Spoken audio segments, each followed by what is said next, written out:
already a tangible fact, but it's understanding that risk communication is a process. It's not a product. I work at a physical science agency who has probably thousands of products, and risk communication, it's not one of them. It's something that we are constantly evolving and that we learn from one another. The audience learns from the communicator, and the communicator learns from the scientist. So it is a process, it is not a product.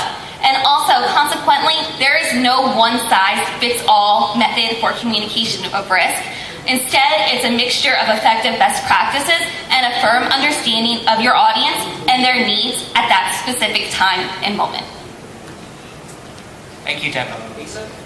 And just quickly, I think we need to be doing more of what Anne did in Uganda. I think that we need to bring together media, technical experts, like a lot of you in the room, and civil society, and have them communicate better, build the relationship so there's more trust amongst each other, and definitely build the skills of all of them to communicate risk better. I'll just say two things. One, I think media has an opportunity to leverage collaboration with civil society. I think both of us have something we're bringing to the table.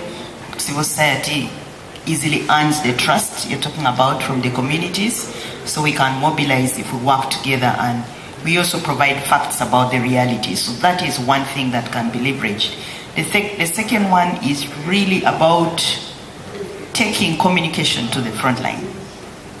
Media having to really invest in local communication, bringing out the realities of the people. I think those two are critical. I think governments can improve their risk communication by making it a two-way street.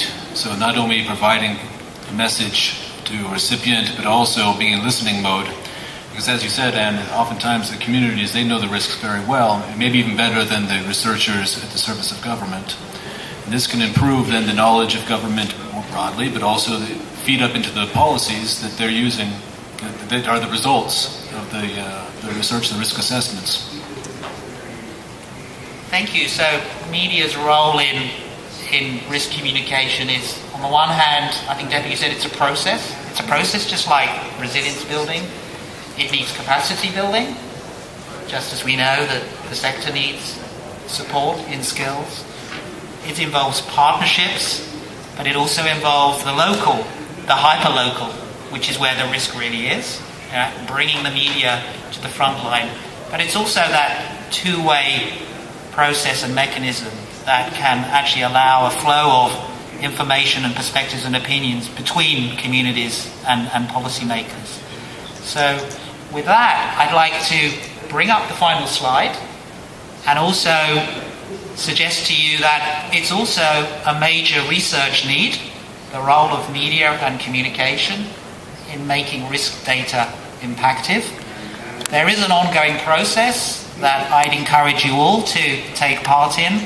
My organisation, Resurgence, is working with the World Bank, the Global Facility for Disaster Reduction and Recovery, and its Open Data for Resilience program to create an intellectual framework with some rigour that really does analyse what are those key areas that must actually be included in any, I think, risk communication approach. What are those key areas and principles?